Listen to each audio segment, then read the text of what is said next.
Hello everyone, welcome to my channel Initial Solution. In this video, I'll show you how to turn off Google Photos backup. So go for in this your profile icon, then go for photo settings, click on backup. Now you have to turn it off. So now it's off now.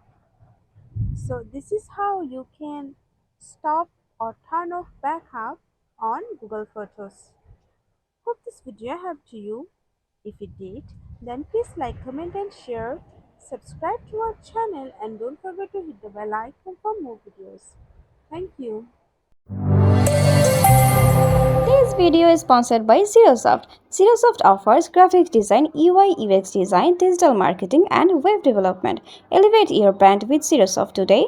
For more details, check the description box.